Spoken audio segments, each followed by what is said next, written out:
میں تو امتی ہوں اے شاہ امم، کر دے میرے آقا اب نظر کرم، میں تو امتی ہوں۔ علیکم ورحمۃ اللہ وبرکاتہ۔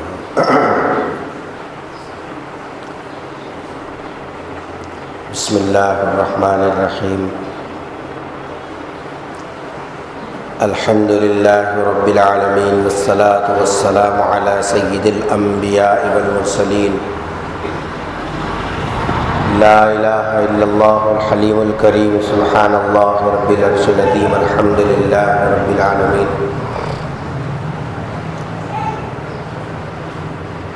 قال اللہ تبارک و تعالی فی کلامہ المجید والفرقان الحمید، فاعوذ باللہ من الشیطان الرجیم، بسم اللہ الرحمن الرحیم۔ ولولا اذ سمعتموہ قلتم ما یکون لنا ان نتکلم بہذا سبحانک ھذا بہتان عظیم۔ یعظکم اللہ ان تعودوا لمثلہ۔ قال النبی صلی اللہ علیہ وسلم من صام ستة شوال صام الدہر کلہ، او کما قال علیہ الصلاۃ والسلام۔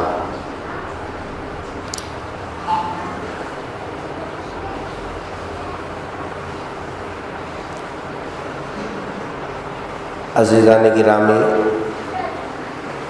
اللہ تبارک و تعالیٰ کا بڑا کرم اور اس کا احسان ہوا کہ اللہ تبارک و تعالیٰ نے صحت و عافیت کے ساتھ رمضان کی عبادتوں میں لگے رہنے اور اس کے دربار میں مناجات کرنے اور توبہ کرنے کی اللہ تبارک و تعالیٰ نے ہم سب کو توفیق نصیب فرمائی۔ اللہ سے دعا ہے کہ اللہ تعالیٰ اس توبہ پر ہم کو استقامت نصیب فرمائے، اور رمضان کی جس طریقے سے ہم نے عبادتوں میں اپنی دلچسپی کا اظہار کیا اور جوخ در جوخ مساجد کا رخ کیا، اللہ تعالیٰ بقیہ زندگی آخری سانس تک مساجد سے جڑے رہنے اور عبادتوں میں لگے رہنے اور اللہ کے دربار سے وابستہ رہنے کی اللہ ہم سب کو توفیق نصیب فرمائے۔ بزرگوں اور دوستوں، آج شوال کی 4 تاریخ ہے۔ ماہ شوال ایسا مہینہ ہے جس کا پہلا دن اللہ تبارک و تعالیٰ نے مسلمانوں کے لیے عید کا دن قرار دیا۔ شوال کا پہلا دن ایسا فضیلت اور مبارک اور برکت والا دن ہے کہ اللہ تبارک و تعالیٰ نے اس دن کو عید کا دن مقرر فرمایا، جس کی ابتدا عید سے ہو، جس کی ابتدا خوشیوں سے ہو، اور جس دن اللہ تبارک و تعالیٰ عیدگاہ میں بلا کر اپنی رضا اور اپنی مغفرت کے تحفے عنایت فرمائے ہوں، اس مہینے کی برکتوں اور عنایتوں اور فضیلتوں کا کیا پوچھنا۔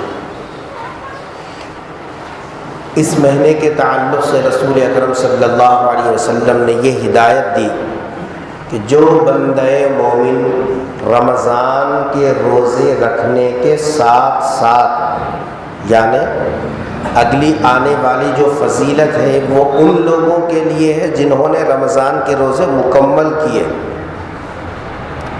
رمضان کے روزے رکھنے کے ساتھ ساتھ اگر شوال کے بھی 6 روزے اس کے ساتھ رکھ لیے، من صام 6 شوال، جو روزہ رکھا شوال کے 6 دن رمضان کے روزے رکھنے کے بعد، رمضان کے روزوں کی تکمیل کے ساتھ، تو ارشاد فرمایا کہ اس کو جو ثواب ملے گا، صامت دہر کلہ۔ حدیث کے اس جملے کے 2 ترجمے کیے محدثین نے۔ ایک ترجمہ تو یہ کیا سال بھر روزہ رکھنے کا اس کو ثواب ملے گا، اور بعض محدثین نے اس کا ترجمہ لکھا کہ کہ جی صاحب جو ہے اس کو زمانہ بھر روزہ رکھنے کا ثواب ملے گا، کیونکہ آدمی جو روزے رکھتا ہے وہ اگر مہینہ 29 کا ہو یا 30 کا ہو، ایک مہینہ بھر روزہ رکھتا ہے اور ساتھ میں 6 دن کے روزے اور ملا لیتا ہے، تو گویا 36 روزے ہوئے اس کے، اور ایک روزے کے بدلے، ایک نیکی کے بدلے اللہ کا قانون ہے 10 نیکیوں کے برابر اللہ ثواب دیں گے۔ تو 36 کو 10 سے ضرب دیجئے کتنے ہو گئے؟ 360 ہو گئے، اور چاند کے حساب سے سال میں 360 دن ہوتے ہیں،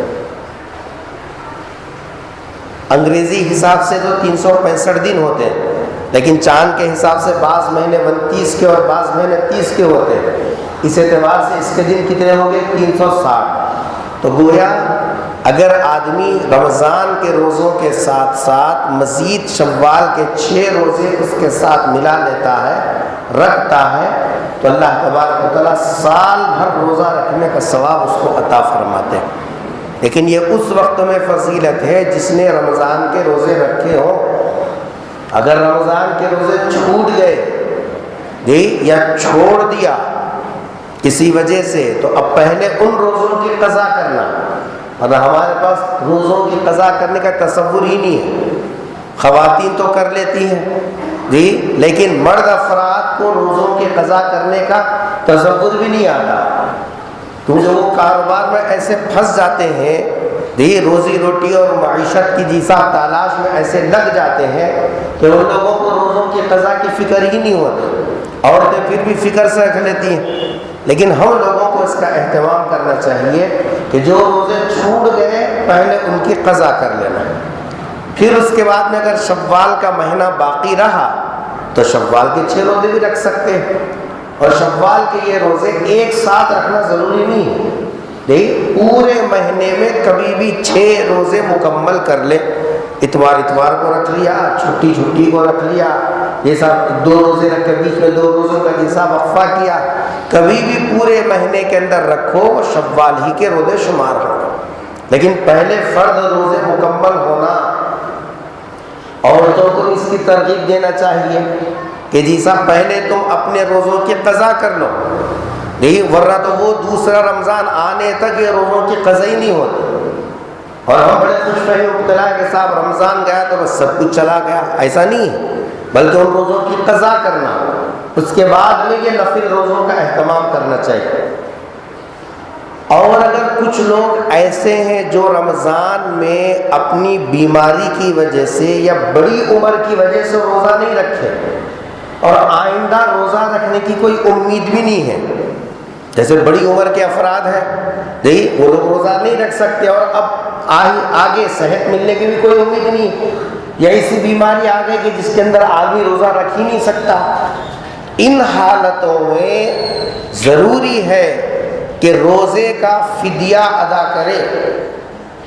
ایک روزے کا فدیہ ایک صدقے فطر ہے، چاہے روزے 29 ہو چاہے روزے 30 ہو، مہینے بھر کے روزوں کا فدیہ، ایک روزے کے بدلے میں ایک فدیہ، 30 روزوں کے بدلے میں 30 فدیے، ایک صدقے فطر، ایک فدیے کی مقدار 50 روپیے، تو 1500 روپیے جیسا پورے مہینے کے روزوں کے ہوتے ہیں۔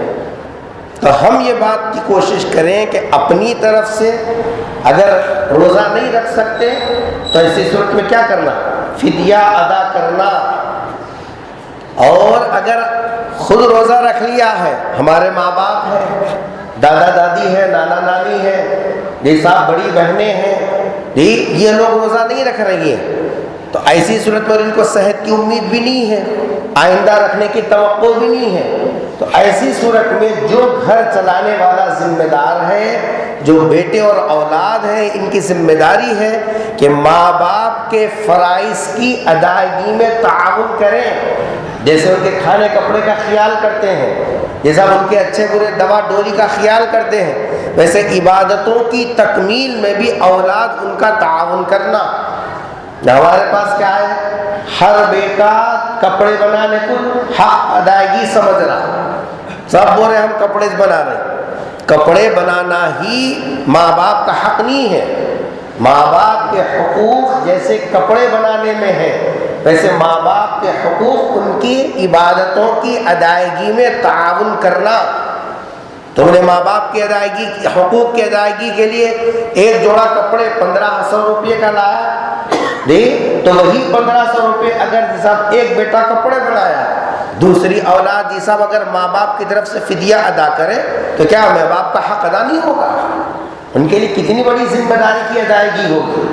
فقہاء نے لکھا کہ اگر اولاد ادا نہیں کرتی تو ماں باپ جس کے ذمے فدیہ ادا کرنا ہے وہ اپنی وراثت میں وصیت لکھ کے جائے، میرے ذمے اتنی نمازیں ہیں، میرے ذمے اتنے روزے ہیں، اس کا فدیہ میری وراثت میں سے پہلے ادا کیا جائے، وصیت لکھ کے جانا، ورنہ وہ عند اللہ ماخوذ ہوگا اور پکڑا جائے گا۔ لوگ اس کے سلسلے میں بڑے صاحب جو غافل ہیں، پہلے تو مسئلہ معلوم ہی نہیں ہے، اس معاملے میں پوچھتے بھی نہیں، اور اگر معلوم بھی رہا تو دیکھیں گے ان کے نمازہ کو ہمارے کئی کو فکر، یہ تصور ہوتا۔ ایسا نہیں ہے، بلکہ ہماری ذمہ داری ہے کہ جہاں ہم نے دوا دوری کی ذمہ داری ادا کی، کھانے کپڑے کی ذمہ داری ادا کر رہے ہیں، وہیں اس کی فکر کرنا کہ ان کی عبادتوں کے جو فدیے ہیں ان فدیوں کی رقم کی بھی تکمیل کرنا چاہیے۔ اللہ کرے کہ اللہ تبارک و تعالی ہم سب کو صاحب یہ ذمہ داری کی ادائیگی میں بھی صاحب جو ہے اللہ تعالی ہم کو حوصلہ نصیب فرمائے، اور بشاشت قلبی کے ساتھ، خوش دلی کے ساتھ یہ ذمہ داری کی اللہ تبارک و تعالی تکمیل کی توفیق عطا فرمائے۔ بزرگوں اور دوستوں، اس وقت میں آپ حضرات کے سامنے ایک بات تو یہ عرض کرنے کی تھی، دوسری بات یہ ہے کہ شوال کے مہینے کی فضیلت کے تعلق سے ابھی میں نے آپ کے سامنے ایک بات رکھی کہ جس مہینے کی شروعات اللہ نے عید سے فرمائی ہے، اس مہینے کے تعلق سے ہمارے اپنے سماج اور معاشرے میں کم علمی کی وجہ سے لوگ اس کو منحوس مہینہ سمجھتے ہیں۔ عورتوں کے اندر تو الحمدللہ شوال بے حوال کا لفظ تو زبان زد ہے، اور مرد افراد بھی یہ سمجھتے کہ صاحب یہ مہینہ منحوس ہے، حالانکہ کوئی گھڑی کوئی لمحہ منحوس نہیں ہوتا، اور یہ نحوست والی بات خود غلط عقیدہ بد عقیدگی ہے۔ منحوس تو وہ گھڑی، منحوس تو وہ لمحہ ہے جس لمحے میں ہم نے اللہ کا حکم توڑا۔ نحوست والا وہ صاحب دن، اور نحوست والی گھڑی تو وہ گھڑی ہے جس میں اللہ کا حکم توڑا ہو، ورنہ صاحب نحوست اللہ کے بنائے ہوئے سب دن برابر ہیں۔ اور حضرت عائشہ صدیقہ رضی اللہ تعالی عنہا فرماتی ہے کہ لوگ سمجھتے ہیں کہ شوال کا مہینہ منحوس ہے، حالانکہ میری شادی بھی ہوئی شوال میں، میری رخصتی بھی ہوئی شوال میں، پھر میری زندگی دیکھو کتنی پرسکون گزری، کیسا شوہر مجھے ملا، یہ صاحب مجھ سے زیادہ خوش نصیب عورت کون ہے؟ اور حضرت عائشہ جو بھی اپنی زندگی میں اچھا کام شروع کرنا چاہتی تو جیسا شوال کے مہینے سے شروع کرتی، اور امت کو یہ تاکید کرتی کہ یہ دن اور یہ مہینہ نحوست والا مہینہ نہیں ہے، بلکہ جیسا سب دن اللہ کے بنا ہوئے ہیں، اور جس دن کی ابتدا عید سے ہو رہی ہو، جس مہینے کی شروعات خوشی سے ہو رہی ہو، جس مہینے کے پہلے دن نئے کپڑے اللہ نے پہنائے، یہ سب پرانے بچھڑے ہوئے دوستوں سے اللہ نے ملوا دیا، گلے شکوے سب دور کر کے آپس میں صاحب بلغیر ہوئے اور صاحب معانقہ کیا، اس مہینے کو ہم نے صاحب نحوست والا مہینہ تصور کیا۔ اس لیے یہ جو تصور ہمارے درمیان میں ہے کہ شوال کا مہینہ منحوس، ایسا غلط ہے نہیں، بلکہ شوال کے لفظ کے ساتھ ہی لفظ لکھا ہوا ہے شوال المکرم۔ مکرم کس کو بولتے ہیں؟ معزز، باعزت، اکرما سے ہے، نہیں ورنہ تو کوئی بھی نام اکرم رکھتا ہی نہیں، ورنہ تو وہ منحوس ہو جاتا۔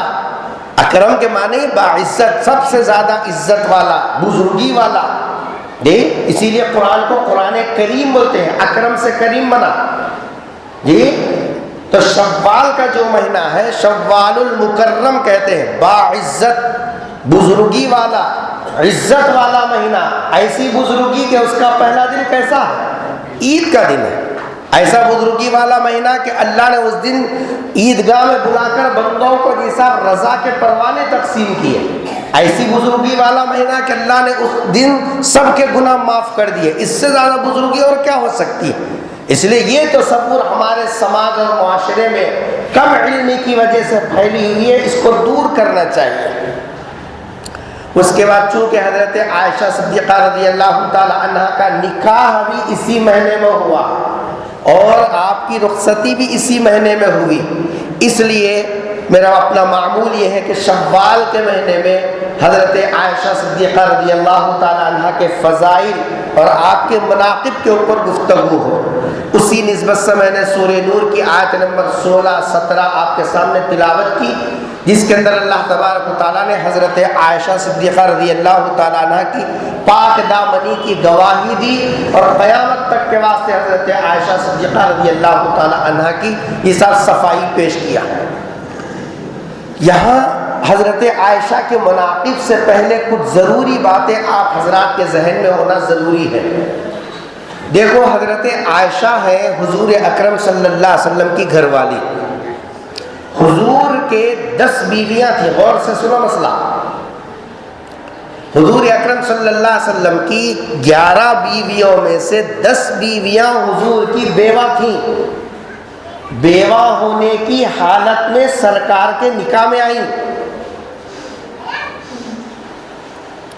اور حضرت عائشہ صدیقہ رضی اللہ تعالیٰ تنہا ایسی خاتون تھی جو پہلے سے بیوہ نہیں تھی، کنواری ہونے کی حالت میں سرکار سے نکاح ہوا۔ تو حضور کی کل کتنی بیویاں ہیں؟ 11 بیویاں۔ 11 میں سے 10 کے 10 کیسی تھی؟ بیوہ سے۔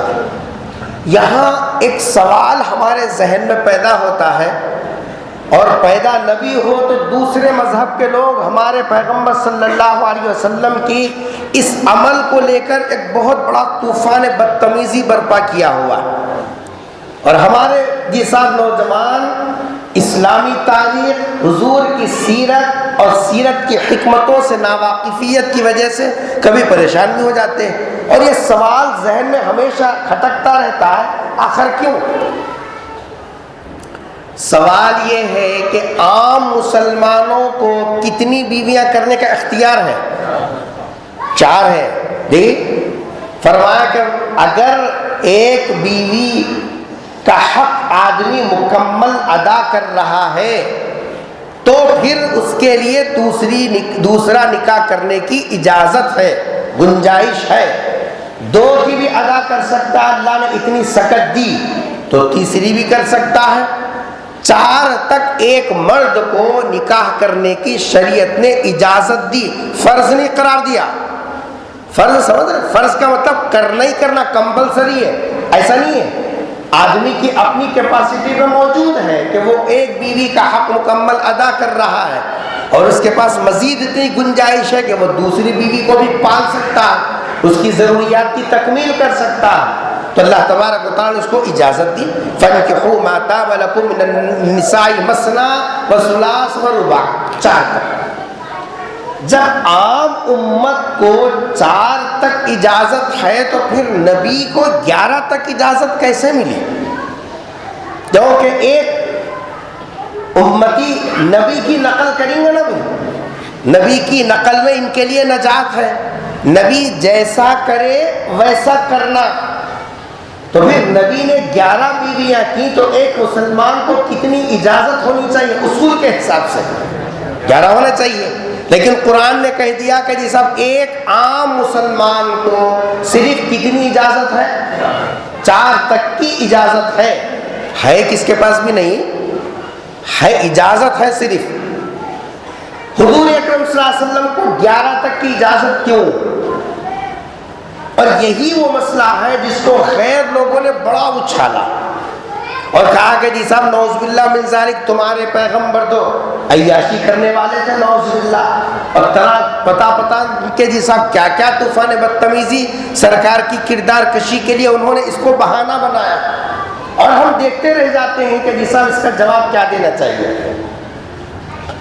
اس سلسلے میں یہ بات ذہن میں رکھنا چاہیے، بعض مسائل اور بعض چیزیں ایسی ہیں جو نبی کی خصوصیت ہیں، امت کے لیے اس کی اجازت نہیں۔ دنیا میں وی آئی پی لوگ جو ہوتے ہیں ان کی فیسلٹی الگ ہوتی ہے۔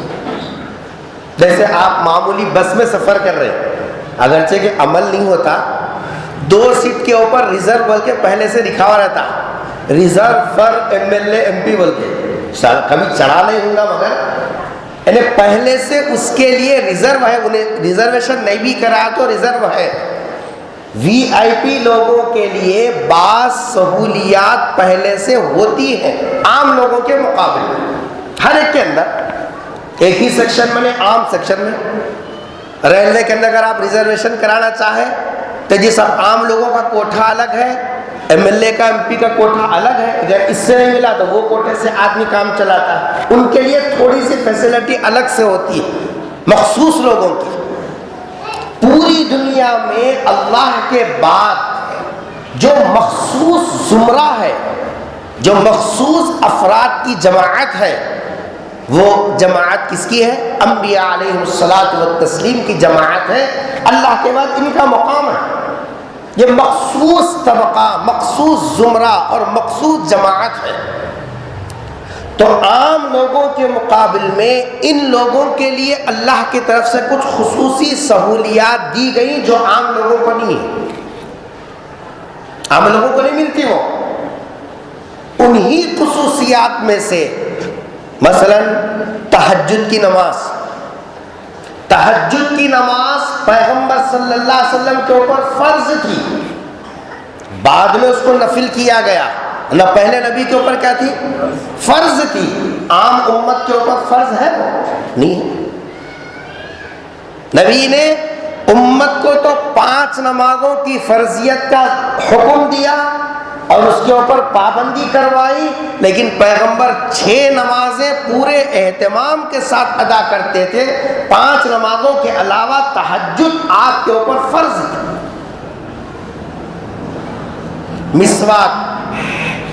مسواک عام امتی کے لیے سنت کی حیثیت ہے۔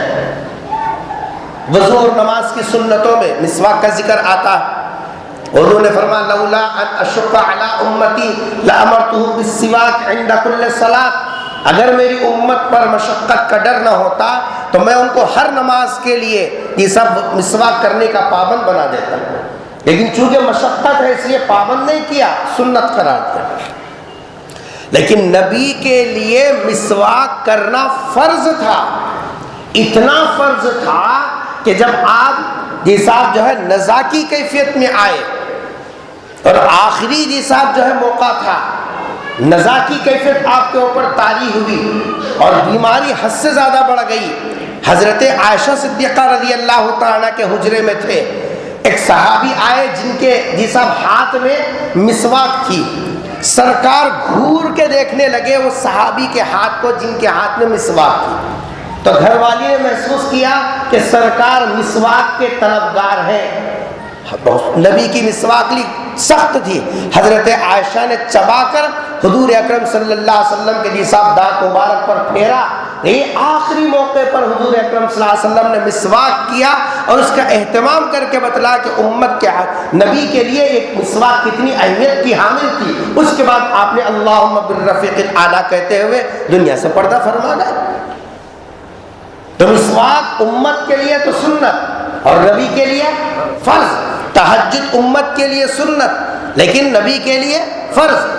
سردار دو جہاں صلی اللہ علیہ وسلم نعلین پہن کر، جوتے پہن کر مسجد میں آ سکتے تھے، آپ کو پابندی نہیں تھی، لیکن عام لوگ جوتے پہن کے مسجد میں نہیں آ سکتے۔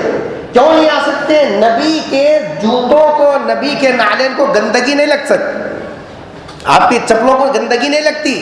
اللہ تعالیٰ نے ایسا انتظام کیا تھا کہ آپ کا پورا جسم پاک بنا دیا تھا اللہ تبارک و تعالیٰ نے۔ آپ کے جی صاحب جو ہے چپلوں کو اور آپ کے جی صاحب نعلین کو نجاست نہیں لگتی تھی، آپ کو اجازت تھی اسی حالت میں مسجد میں آ سکتے، لیکن امت آ سکتی ہے؟ امت نہیں آ سکتی نہیں۔ تو یہ خصوصیات نبوی صلی اللہ علیہ وسلم کہلاتی ہیں۔ امت کلمہ پڑھے گی تو امت کے لیے حکم کیا تھا؟ لا الہ الا اللہ محمد الرسول اللہ کلمہ پڑھنا. لیکن سرکار ایسا کلمہ نہیں پڑھتے تھے. سرکار پڑھتے تھے لا الہ الا اللہ انی رسول اللہ. سرکار بولتے تھے میں اللہ کا رسول ہوں. اگر کوئی نبی والا کلمہ پڑھے بولے میں محمد رسول اللہ نہیں پڑھتا, میں نبی جیسا پڑھے ویسا پڑھتا ہوں, لا الہ الا اللہ انی رسول اللہ پڑھتا ہوں, کوئی ایسا بولا تو مسلمان رہے گا؟ وہ نبی کی خصوصیت ہے. وہ تو بعض مسائل میں نبی کا حکم, کیونکہ وہ ایک خاص زمرہ ہے, خاص سہولیات اللہ کی طرف سے یہ سب ان کو ملی ہے, اس لیے ان خاص مسائل میں سے ایک مسئلہ یہ بھی تھا. ہم اور آپ اگر کسی عورت کو, کسی لڑکی کو بیوی بنا کر رکھنا چاہے تو اس کے لیے حکم کیا ہے؟ باضابطہ لڑکی کی رضامندی کے ساتھ لڑکی کے خاندان کے 2 قریبی محرم رشتہ دار اس کی گواہ میں رہنا, تب جا کر یہ سب اس عورت کا نکاح مکمل ہوگا.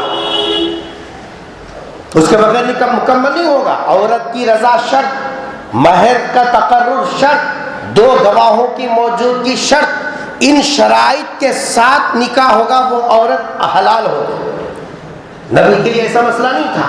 نبی کے لیے اگر کوئی عورت آ کر یہ کہہ دیتی کہ اللہ کے رسول میں اپنے آپ کو آپ کے حوالے کر دیتی ہوں, تو نہ گواہ کی ضرورت نہ مہر کی شرط, جیسا بس عورت کا کہہ دینا ہی آپ کے لیے کافی تھا, عورت حلال ہو جاتی تھی.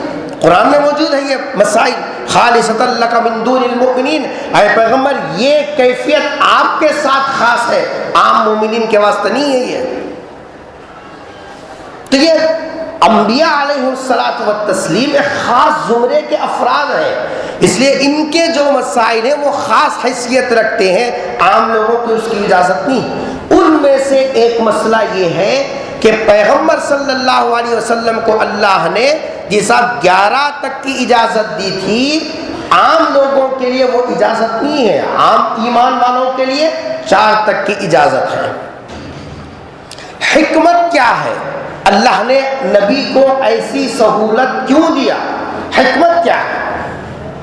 حالانکہ شریعت کے حکم پر عمل کرنے کے لیے حکمت جاننا ضروری نہیں ہے, لیکن اللہ جزائے خیر دے محدثین کرام کو جنہوں نے حدیث پر سمجھنے کے لیے زندگیاں کھپائیں, نبی کی سیرت کو سمجھنے کے لیے اپنی زندگیاں وقف کی, اپنی تمام تر صلاحیتیں لگا کر نبی کریم صلی اللہ علیہ وسلم کی سیرت سے یہ سب مسائل کو مستنبط کیا, جو ہے شریعت کے احکامات کے اوپر گہری نظر ڈال کر ان کی حکمتوں کو امت کے سامنے پیش کیا, تاکہ انسان یہ سب ان حکمتوں کو دیکھ کر آمادگی ظاہر کرے. حکمت یہ تھی کہ پیغمبر صلی اللہ علیہ وسلم کو جب 1 سے زائد خاندان اور قبیلے کی عورتیں آپ سے جڑیں گی تو آپ کا جو پیغام توحید ہے اور آپ کا جو پیغام رسالت ہے وہ ان عورتوں کے واسطے سے نئے قبیلوں میں, نئے خاندانوں میں پھیلے گا. اور نبی کی جو نجی زندگی ہے, پرسنل لائف جس کو بولتے ہیں, جہاں بیوی کے علاوہ کوئی دوسرا نہیں آ سکتا, وہ زندگی بھی عورتیں قریب سے دیکھیں کہ پیغمبر اپنی نجی زندگی کے اندرونی حالات کس طریقے سے گزارتے, تاکہ امت کو معلوم ہو خلوت کے اندر بیوی کے ساتھ کیسا رہنا, شوہر کے ساتھ کیسا رہنا, بیوی کے ساتھ کون سا کام جائز ہے, کون سا کام حرام ہے, اور یہ سب کس طریقے کی گفتگو بیوی کے ساتھ کر سکتا ہے, شوہر بیوی کے ساتھ کیسا سونا. یہ پورے مسائل کتابوں میں ذکر نہیں کیا جا سکتے, کیونکہ یہ حیا والے مسائل ہیں, پردے والے مسائل ہیں. یہ 1 سے زائد بیویاں رہیں گی پوری توجہ کے ساتھ, ان کی جس زندگی کو قریب سے دیکھیں گی تو پھر یہ خود بیان کریں گی جب قوم آ کے پوچھے گی کہ جیسا پیغمبر جیسا بیوی کے ساتھ کیسا رہتے تھے, خلوت کیسا گزارتے تھے, جی آپ کا سونا کیسا ہوتا تھا, بیویوں کے ساتھ جو ہے عام حالتوں میں کیسے رہتے. شرعی اعضاء جب آ جاتے مہینے کے اندر، جو دن نماز نہیں پڑھنے کے ہوتے، ان دنوں کے اندر بیوی کے ساتھ شوہر کیسا رہتے، پیغمبر صلی اللہ علیہ وسلم کا عمل کیا تھا، یہ سب چیزیں وہ ہیں جو کتابوں میں بتائے نہیں جا سکتے، زبان سے بتائے نہیں جا سکتے. یہ تو قریب رہ کر دیکھ کر یہ سب سمجھنے کی چیزیں ہوتی ہیں. اللہ کے رسول صلی اللہ علیہ وسلم کو یہ حکم دیا گیا اور یہ سہولت رکھی گئی، آپ ایک سے زیادہ عورتوں کو رکھیں. بعض ذہین ہوتی ہیں، بعض کم ہوتی ہیں. جب یہ چیزیں اندرونی خانے کی چیزیں دیکھیں گی، امت کے لیے رہنمائی ہوگی. اس لیے آدھا علم تو صحابہ سے ملا اور آدھا علم تو ادھر سے ملا. گھر کے باہر کی زندگی تو صحابہ سے ملی، گھر کے اندر کی زندگی تو یہ بیویوں سے ملی ہم کو کہ جی حضور اکرم صلی اللہ علیہ وسلم گھر کے اندر کیسا رہتے. یہ حکمت تھی اللہ تبارک و تعالیٰ کی. اس لیے نبیوں کو یہ سب جو ہے ایک سے زائد 11 تک یہ سب نکاح حضور اکرم صلی اللہ علیہ وسلم نے کیے. اب وہ تصور جو تصور غیروں نے قائم کیا کہ تمہارے پیغمبر عیاش ذہن کے تھے، نعوذ باللہ، وہ تصور ہی ختم ہو گیا. اس کے پیچھے تو یہ حکمت کار فرما تھی. اس لیے حضور اکرم صلی اللہ علیہ وسلم نے 11 نکاح فرمائے. ان 11 میں سے 10 بیویاں کیسی تھیں؟ بیوہ تھی. اور ایک جی صاحب جو ہے حضرت عائشہ کنواری تھی. پہلا مسئلہ ختم ہو گیا. اتنی تعداد میں آپ نے نکاح کیوں کیے، اس سوال کا جواب مل گیا. دوسری بات، دوسرا سوال یہ ہے، آپ کے لیے تو سارے عرب کی عورتیں آپ کی زوجیت میں آنے کے لیے تیار، ہر آدمی نبی کو اپنے گھر کا داماد بنانے کے لیے تیار. کیا حضور کو کنواری لڑکیاں نہیں ملی کہ بیوہ عورتوں سے نکاح کیا؟ ایک ذہن میں آتا نا کہ بات، حضور اکرم صلی اللہ علیہ وسلم کے لیے کیا کنواری لڑکیوں کی کمی تھی کہ آپ نے جیسا بیوہ عورتوں سے نکاح کیا؟ اور لے دے کے 11 میں سے ایک، چلو بھائی آدھے کنوارے رہتے، آدھے بیوہ رہتے تو بھی بات چلتی تھی. کیا حضور اکرم صلی اللہ علیہ وسلم کو کوئی عورت اپنا شوہر بنانے کے لیے تیار نہیں تھی؟ حاشا وکلا. آخر حضور نے 10 کی 10 خواتین کو جیسا منتخب کیا تو بیوگی کے عالم میں رہنے والی خواتین کو منتخب کیا، ایک آدھ کو جیسا آپ نے کنواری رکھا. اسی سے ان کا اعتراف بھی ختم ہو گیا. اگر کوئی عیاش ذہن کا ہوتا تو وہ بیوہ 55 سال کی عورت سے نکاح کرتا. نہیں، 55 سال کی عورت حضرت سودا حضور اکرم صلی اللہ علیہ وسلم کی نکاح میں آئی، 55 سال کی عمر تھی. کوئی ایسا آدمی جو عیاشی کرنے والا ہو وہ 55 سال کی بڑھیا سے نکاح کرے؟ حضور نے یہ سب یہ کسی اور حکمت کے تحت میں نکاح کیا تھا. تو سوال یہ ہے کہ آپ کی 10 کی 10 بیوہ کیوں؟ غور سے سنو یہ مسئلہ. حضور اکرم صلی اللہ علیہ وسلم کے نکاح میں 10 کی 10 بیویاں تھیں تو کیسی تھی؟ بیوہ. اور پہلا نکاح بھی سرکار نے بیوہ خاتون سے کیا. حضرت خدیجہ الکبریٰ رضی اللہ تعالی عنہا 40 سال کی خاتون تھی، 41 سال میں بڑھاپے کی عمر میں قدم رکھ چکی تھی.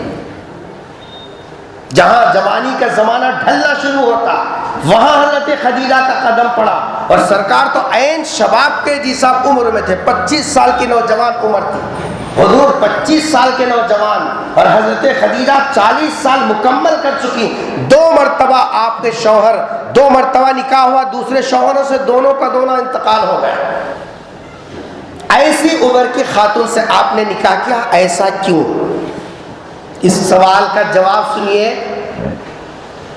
جس سماج اور معاشرے میں حضور اکرم صلی اللہ علیہ وسلم نے آنکھیں کھولی، وہ سماج اور معاشرہ پہلے تو عورت کو زندگی کی بھیک دینے ہی تیار نہیں تھا. جس سماج میں پیغمبر صلی اللہ علیہ وسلم نے آنکھیں کھولی وہ سماج پہلے عورت کو زندگی کی بھیک دینے کے لیے تیار نہیں تھا. گھر میں لڑکی پیدا ہو جاتی زندہ دفن کر دیتے اور یہ کہتے کہ ان کو جینے کا حق نہیں ہے، جینے کا حق تو صرف مردوں کو ہے. زندہ رکھنے کے لیے تیار نہیں تھا. ایسا گرا ہوا سماج اور ایسی سوسائٹی تھی. حضور اکرم صلی اللہ علیہ وسلم کے جی صاحب جو ہے، جب آپ نے جی صاحب جو ہے امت کے سامنے حالات کو دیکھا تو دوسرا یہ تھا کہ اگر عورت کو کوئی زندگی کی بھیک دے بھی دیتا اور اس کی شادی ہو بھی جاتی اور اگر شوہر مر جاتا، بیوگی کے اندر قدم رکھتی، تو پھر سماج کا پوچھنا ہی کیا۔ 3 راستوں سے بیوہ عورتوں کو جیسا جانوروں سے بدتر زندگی گزارنے پر مجبور کیا جاتا ہے۔ پیدائش پر ہی زندہ رکھنے تیار نہیں ہے تو بیوہ ہونے کے بعد کب یہ لوگ رکھنے تیار ہو جاتے ہیں؟ سب سے پہلے ان کا عقیدہ یہ تھا کہ عورت بیوہ ہونے کے بعد منحوس ہو جاتی ہے، اس کی نحوست کی وجہ سے ہی شوہر مرا۔ سوچ رہے ہیں میں جو الفاظ بول رہا ہوں ان الفاظ پر غور کیجئے۔ عرب کا تصور یہ تھا شوہر مرا تو اس عورت کی نحوست کی وجہ سے مرا، لہذا عورت کو کیا سمجھتے تھے بیوہ کو؟ یہ عورت منحوس ہے۔ کل یہ تصور تھا عرب کا 1400 سال پہلے جب پیغمبر صلی اللہ علیہ وسلم جب یہ صاحب جو ہے سماج کو دیکھا قریب سے، 25 سال کی نوجوانی کے اندر ماحول کو، سوسائٹی کو دیکھا، اس وقت یہ تصور تھا کہ اگر کسی عورت کا شوہر مر جاتا تو سماج اور سوسائٹی یہ سمجھتی اس عورت کی نحوست کی وجہ سے شوہر مرا۔ الحمدللہ آج بھی الحمدللہ ان کے غلاموں کا یہی تصور ہے جو چوراہے میں کھڑے ہو کر عاشق رسول ہونے کے نعرے لگا رہے اور جلسے جلوسوں سے دنیا کو دھوکہ دے رہے کہ ہم سے بڑا کوئی عاشق رسول نہیں ہے، ان لوگوں کا آج بھی وہی تصور ہے۔ اگر آپ کہیں کہ مول صاحب ہم کہاں ویسا خیال رکھتے ہیں تو آئیے میں آپ کو بتاتا ہوں۔ رشتہ ہونے کے بعد بچی کی جی صاحب رشتہ ہونے کے بعد رسم ہو گیا، رسم ہونے کے بعد گھر میں اگر فرق پڑ کو نانی مر گئی، قسم کھا کے بولو اللہ کے گھر میں بیٹھے ہو کیا بولتے؟ مرداں نہیں بولتے، اللہ کے فضل سے سنتی مرداں کیا بولتے؟ دلندہ رشتہ کریے، ابھی آئس نہیں ہمارے نانا کو نگلی ہے۔ عاشقان رسول کی باتیں ہیں یہ، محبان رسول کے گھروں کا حال ہے یہ، جن کو اپنی جی صاحب عشق نبی ہونے پر فخر ہے اور یہ سمجھنے کہ جی صاحب بس ہم ہی جنت کے حقدار ہیں، شفاعت کے حقدار تو ہم ہی ہیں، نحن ابناء اللہ واحباؤہ، ہم سے زیادہ نبی کے پیارے کون ہو سکتے ہیں، ہم سے زیادہ چاہنے والے کون ہو سکتے ہیں۔ ان لوگوں کی ذہنیت اور سوچ کا حال یہ ہے کہ جی سب رشتہ ہو گیا، فرق پڑ کے مرنے کو ککی میں پڑ کو بھی مریا تو بھی کیا بولتے ہیں؟ آئیچ نہیں جب اس نگلی ری اماں دکان لگائیے، رشتہ کیسا کہ دکھتا ہے، بچی کا پاؤں اچھا نہیں ہے کہتے ختم، سبحان اللہ، تسبیحاں بھی گھما رہی ہیں، مسجدوں میں صفوں میں نمازاں بھی پڑھ رہی ہیں، حج پہ حج کر کے آ رہی ہیں، اور کیا بول رہی ہیں؟ بچی کا قدم اچھا نہیں دکھتا ہے کہ آپا اللہ اکبر، تمہارے کیسا معلوم ہوا اماں تمہارا قدم یہ اچھا حصہ؟ جو تصور 1400 سال پہلے عرب میں تھا، جو سوچ 1400 سال پہلے عرب کے سوسائٹی کی تھی، 1400 سال پہلے عرب کا جو سماج تھا اور ان کی جو جیسا گری ہوئی سوچ تھی، آج اللہ کے فضل سے ماں پیٹ مسلمان کہلانے والے، جن کو اپنی مسلمانیت اور ایمانیت پر فخر ہے، ان لوگوں کی سوچ وہ عرب کی سوسائٹی کی سوچ سے کچھ ذرا بھی فرق نہیں، برابر، بلکہ قدم آگے۔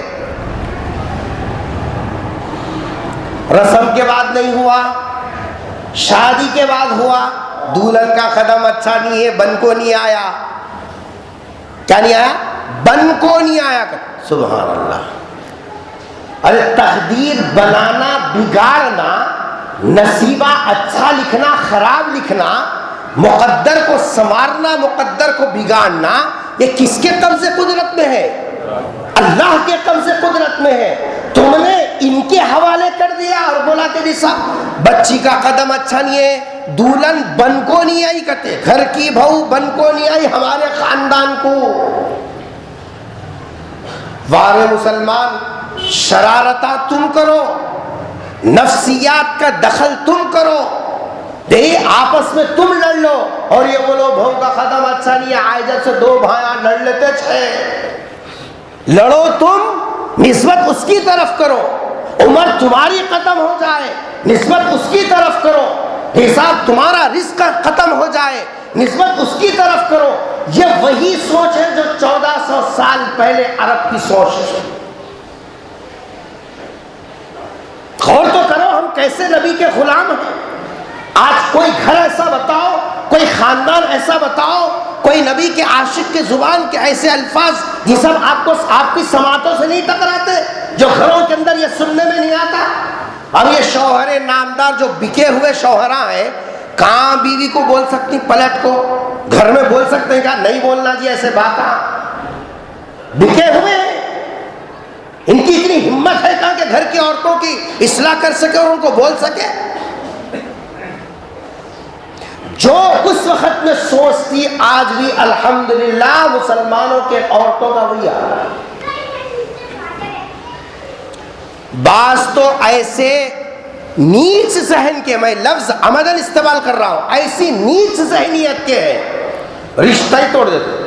دلندر آنے سے پہلے ایسا ہو گیا، یہی صاحب گھر خرید رہا تھا، گھر خراب ہو گیا، کاروبار چل رہا تھا، کاروبار ٹھپ ہو گیا، اچھا خاصا میرے بچے کو ایکسیڈنٹ ہو گیا، نانا اچھے خاصے کل تک اچھے تھے، آئے سو دن جس دن گھر میں رسم رکھو کر کو آ کو قدم رکھی بس ہمارے دادا بیمار ہو گئی، یہ دلندر رشتہ نکوچ رکھو، آنے سے پہلے یہ حال ہے، آنے کے بعد کتوں کو نگلتی کیا نہیں کرو رشتہ توڑ دیتے۔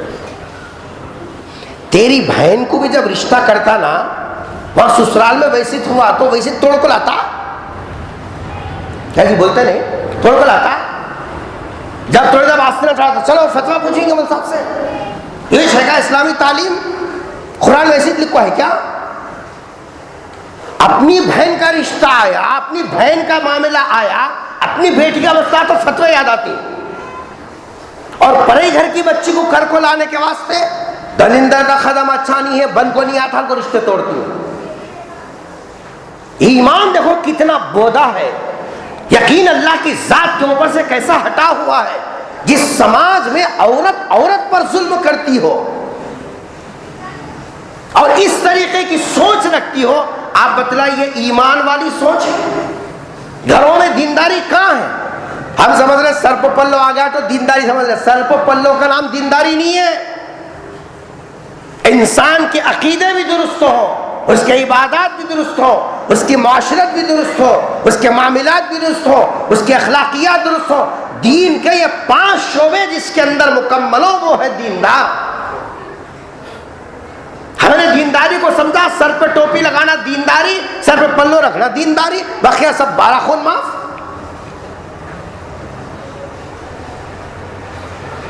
ایک تو اس طریقے سے، اور بیوہ عورت کو منحوس سمجھنے کا رواج تھا، کچھ تو رشتہ توڑ دیے، کچھ لوگ بولے نکو بھائی جان دے، کسی گھر کی بھی بچی ہمارے پیٹ میں بھی اللہ تعالیٰ اولاد دیا، ہم کسی کا رشتہ توڑیں گے تو یہ صاحب اللہ کل کو ہمارے کو برا کرتا، کئی کرنا جو ہو گیا بول کے مردہ کانکواں کو کر بھی دیے نا، اللہ اکبر۔ اس کے بعد جو آنے والی کا مستقبل جو دوزخ بنتا نا، رہ کو ٹوچے، گھر میں جب بہو کے اوپر نظر پڑیں گی جب ٹوچے، آئیے دلندر میرے مرد کو نگلیے، آئیے دلندر میرے باوا کو نگلیے، انہیں آئے جب سب کاروبار ٹھپ ہو گئے، مردہ کیا بھی نہیں بولتے، مردہ صبح نکل جاتے۔ اب یہ گھر میں کون دے رہے ٹوچے؟ کبھی بولے گھر کی عورت کو، بھان کو، اماں کو بٹھا کو، یہ تصور ہی غلط ہے۔ اسلام میں ایسا کوئی بھی صاحب جو ہے تصور نہیں ہے، کرنے والی ذات، بنانے والی ذات، یہ سب لینے والی ذات، جو ہے زندہ کرنے والی ذات، سب کچھ اللہ ہے۔ کبھی یہ بتایا ہم نے؟ ارے زندگی اور موت کا مالک کون ہے؟ اور ہمارا یقین ہے اللہ نے جتنا دانہ کسی کے مقدر میں لکھ دیا، ایک دانہ باقی رہے گا، مر نہیں سکتا. اور جب اس کا دانہ ختم ہو گیا نا، ایک سیکنڈ زندہ رہ نہیں سکتا انہیں، اس کا آب و دانہ ختم، انہیں کہاں بھی رہنے سے مر جانا چاہیے. 1000 تدبیریں کرو، سب تدبیریں فیل ہے، کیونکہ اس کا آب و دانہ ختم ہو گیا اور دنیا میں نہیں رہے گا. کتنا کھائیں گا اللہ ماں کے پیٹ میں رہے خود نے لکھ دیا. جب یہ ہمارا عقیدہ ہے، پھر یہ ٹوچے کون سے باتیں ہیں؟ یہ کون سے دین کی نمائندگی کر رہے ہیں ہم؟ ایک تو عورت کو منحوس سمجھنے کا تصور تھا اس زمانے میں. دوسرا، بیوہ عورت جب ہو جاتی عورت بیوہ تو اس کو گھر سے باہر نکال دیتے. کچھ تو وہ لوگ تھے گھر میں رکھتے نہیں تھے، باہر ڈھکل دیتے، دلندر ہمارے گھر میں نکو چلکو. کچھ وہ لوگ تھے جو گھر کے کونے میں مرغیوں کا کھڑاڑا رہتا، مانو اندھیرا جہاں بلی بھی جھانکنا نہیں، ویسے پرانے کمرے میں کڑاڑے میں عورت کو ڈھکل دیتے تھے. اٹھا کے دیکھو، وہ کمرے میں بند کر دیے، قفل ڈال دیے، دروازہ نہیں کھلتا. بیوہ عورت کہاں رہنا؟ تو کڑاڑے میں رہنا. ایک دن 2 دن سمجھتے، 1 سال تک اس میں رہنا. پانی نہیں نہا سکتی. وہ ایک جوڑے کپڑے کو 1 سال گزارنا، انہیں کپڑے نہیں بدل سکتی. باہر کا دھوپ بھی نہیں لگنا اس کو. کھانا کیسا دیتے ہو؟ تو جیسے جانوروں کو دیتے نہیں، پنجرے میں سے کھڑکی اٹھا کو، ایسا کھڑکی میں سے اتنا کھانا منہ کو پھینک دیتے، ختم. اس کا سایہ نہ کو، اس کی چھاؤں نہ کو. ابھاگن کی چھاؤں میری بچی کو پڑی تو اس کی زندگی بنتی ہے. 1 سال تک انہیں وہیں سے رہنا. شوہر کے گھر میں نہیں رکھتے. 1 سال کے بعد اب اندازہ لگاؤ، 8 دن پانی نہیں رہا تو کیا حال ہوتا. عورتوں کے لیے تو مہینے میں پڑتا پانی نہانا فرض ہے. 12 مہینے تک پانی نہیں رہنا انہیں. اس کا جسم کتنا جراثیم سے جسم ملوث ہوگا. کپڑے بھی نہیں بدل سکتی انہیں. 1 سال تک ایک ہی جوڑے کپڑے پر، 1 سال تک جی صاحب ایک ہی کمرے کے اندر، کھانا جانوروں سے بدتر زندگی. 1 سال کے بعد خاندان کی بڑی عورتیں آ کے بکری اور اونگلیوں کے مینگنیاں لاتے تھے. لا کے دروازہ کھول کے اس کے 2 ہاتھ ایسا پکڑو بولے تو پکڑے تو اس کے اوپر مینگنیاں ڈالتے تھے ہاتھ بھر کو. اب اس کے بعد باہر نکالتے تھے اس کو. گاؤں کے باہر جا کے سب لوگوں کے سامنے جا کے وہ مینگنیاں لے جا کے محلے کے گاؤں کے گھوڑ میں پھینکو آنا. پھینکنے کے بعد اب کپڑے بدلنے کی اجازت تھی یہ سب، اور پھر پانی نہانے کی اجازت تھی. شوہر کے گھر میں نہیں رکھتے تھے. شریعت نے جب یہ دیکھا، حکم دیا عورت بیوہ ہو بھی گئی عدت ویسا پرانے میں نہیں گزارے گی. 1 سال نہیں، ظلم ہے اس کے اوپر 1 سال تک. 4 مہینے 10 دن عورت کی عدت رکھی بیوہ کی. اور فرمایا کہ عدت مرے سو گھر میں ہی گزارنا، شوہر کے گھر میں گزارنا، باہر گھر میں نہیں گزار سکتی. اور عرب کیا کرتے تھے؟ گھر سے باہر نکال دیتے تھے. شریعت نے کہا کہ شوہر کے گھر ہی میں رہے گی. کتنے دنوں تک؟ 4 مہینے 10 دن تک. 1 رات بھی دوسرے پاس نہیں گزارنا. وہ عورتوں کے قرآن الگی ہے. نیند کرنے جانے کا رہتا 1 آدھ دن، وہ نہیں لگ گئے تو وہ الگ ہی پوڑ ہے. بڑی ننن نہیں لگ گئی ٹوکرا اس کے اوپر، دیورانی نہیں کری اس کو اوپر ٹوکرا.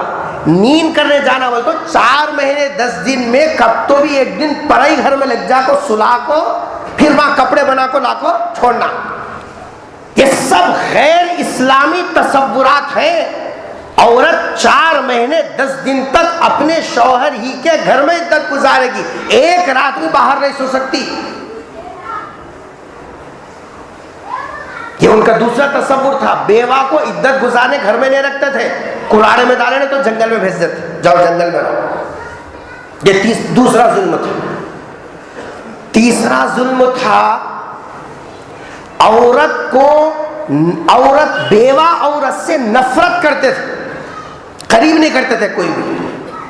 سب سماج کا ہر فرد بیوہ عورت سے نفرت کرتا تھا.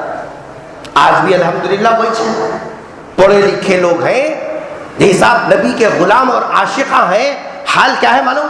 خود کی سگی بیٹی کی شادی ہو رہی، اماں بیوہ رہے تو کپڑے پہناتے خود نہیں جا سکتی انہیں، سہاگنا پلانا اباگنا کوئی جا ہی نہیں سکتے. کیا بھائی گھر میں ہے نہیں ہے؟ بولو کوئی گھر اماں بھی بیوہ رہے تو وہیں سے نا بیٹی کی شادی اماں شریک نہیں ہو سکتی. وہ کوسی قرآن میں لکھو ہے بابا یہ سب اور تنگ باتا تمہارے کئی کو کہ تو ان کی قرآن الگ ہے. بولے ایسا کیا جی؟ ان کی قرآن الگ، ان کا اللہ الگ، ان کا رسول، ایسا ہے کیا تمہارے کئی کو؟ بولے تو عورت بھی شریعت کی پابند ہے یا وہ الگ ہے ان کا پورا مسئلہ؟ ہمیں بتایا تو نا یہ سب پکا کھلا دھلا نلا. یہ بولے مرد ہوں پکاتی نہیں کیا؟ مرد ہوں کپڑے نہیں دھوتی کیا؟ مرد کی خدمت نہیں کرتی؟ بالکل یہ لڑنا سیکھے کبھی بھی. کبھی یہ بھی سکھائے بیوی کو، تو میرے بیوی ہے تیری نماز درست کرتا ہوں، تو میرے بیوی ہے تیرے عقیدے درست کرتا ہوں. کبھی بولے بکے ہوئے لوگ کہاں بول سکتے؟ نفرت کرتے تھے سماج میں، آج بھی کرے الحمدللہ. بیٹی جا رہی تو پیچھے کھڑے کو دیکھنا پلو لگانے کو، ایو بیٹی جاتی، سامنے گئی بیٹی کا سمسار خراب ہو جاتا. کیسے ڈپلیکیٹ عقیدے ہیں مسلمانوں کو، کتنے کمزور عقیدے ہیں. ہمارے گھروں کا حال بولو یہ حال ہے. ماں اپنی بیٹی کو رخصت نہیں کر سکتی، ماں اپنی بیٹی کے سر پہ جی صاحب ہاتھ نہیں رکھ سکتی. ماں کا سایہ نہ کو ابھاگن ہے انہیں. یہ کام سب کپڑے پہنانا، دلہن بنانا، مہندی لگانا، یہ سندل لگانا، سب سہاگنج کرنا، ابھاگنا کرنا نہیں. اماں رہے گی تو پیچھے چھو. ہائے یہ تین تھے. ایک تو پہلا کیا تھا؟ شوہر مر جاتا تو اس کو منحوس سمجھتے، شوہر کو ننگلی انہیں. آج ہم بھی بولتے ہیں سسرے کو ننگلی ہے، ساس کو ننگلی ہے، اس کو ننگلی، اس کو ننگلی. دوسرا شوہر کے گھر میں عدت کے واسطے نہیں رکھ سکتے تھے. تیسرا نفرت کرتے تھے. سردار دو جہاں صلی اللہ علیہ وسلم نے دیکھا ارے اس میں عورت کا کیا قصور ہے. اس لیے سرکار نے سب سے پہلے بیوہ عورت کو نکاح میں لے کر قیامت تک کے آنے والے امتیوں کو بتایا تمہارا پیغمبر بیوہ سے نفرت کرنا نہیں سکھاتا، بلکہ بیوہ کو سینے سے لگا کر بتایا. تمہارا نبی بیوہ عورت کو اپنی زندگی کا جز بنا کر سینے سے لگایا. اگر تم بھی سچے امتی ہو تو یہ کام کر کے دکھاؤ، بیوہ کو سماج کا حصہ بنا کر ان کو بھی زندگی کا حق دو. ہرگز ایسا نہیں ہو سکتا کہ بیوہ کو سماج سے کاٹ کے رکھ دو. اور یہ ذہن ایک مرتبہ میں نہیں نکل سکتا تھا، نکلتے نکلتے نکلتا 14 سال ہو گئے، 1400 سال آج تک نہیں نکلا. اس لیے سرکار نے 10 شادیاں کی تو 10 بھی 10 عورتیں کیسے نکاح کیا؟ بیوہ سے، تاکہ امت کو معلوم ہو تمہارا نبی کنواریوں کم نہیں تھے. چاہتے تو پوری عرب کی کنواری عورتیں آپ کے لیے حاضر تھیں، لیکن نبی کریم صلی اللہ علیہ وسلم نے کنواریوں کو رشتے کو ترجیح نہیں دی. کس کو دیا؟ سماج میں سب سے زیادہ جیسا مظلوم جو طبقہ تھا وہ بیوہ عورتوں کا تھا، اور ان کو جینے کا حق نہیں دیا جا رہا تھا. دوسری شادی کرنا تو معیوب تھا، اور ان کو شوہر کے گھر میں نہیں رکھا جاتا، ان کو منحوس سمجھا جاتا، ان سے نفرت کی جاتی. سردار دو جہاں حضرت محمد مصطفیٰ سب کہہ دو صلی اللہ علیہ وسلم نے ان بیوہ عورتوں کو زندگی دی اور سماج کا جیسا باعزت طبقہ قرار دیا، اور بتلایا جو کسی بیوہ عورت کا سہارا بن کر اس کی کفالت کرے، جو کسی بیوہ عورت کا سہارا بن کر اس کی کفالت کرے، سرکار نے فرمایا حشر میں میرے ساتھ ہوگا، حشر میں میرے ساتھ ہوگا. حضور نے یہ جملہ کیوں ارشاد فرمایا؟ تاکہ یہ سماج سے جڑ کے رہے. یہ سماج کا معذور حصہ نہیں ہے بلکہ اٹوٹ حصہ ہے سماج کا. اس سے گھریلو خاندان سے اس کو علیحدہ نہیں کیا جا سکتا. اس کے شوہر کے مرنے میں، حساب اس کے بیوہ ہونے میں اس کا کوئی عمل دخل نہیں ہے. وہ اللہ کے فیصلے ہیں، جب چاہے جس کو چاہے رکھے، جس کو چاہے نکال دے، جس کی زندگی میں برکت دے دے، جس کی زندگی کو ختم کر دے، وہ اس کے فیصلے. اس لیے رسول اکرم صلی اللہ علیہ وسلم نے نکاح کیے 11 لیکن 10 نکاح کیسے کیے؟ بیواؤں سے نکاح کر کے امت کو بتلایا تمہارا نبی بے آسراؤں کا آسرا بنتا ہے، مظلوم طبقے کی جی صاحب ہمدردی کرتا ہے۔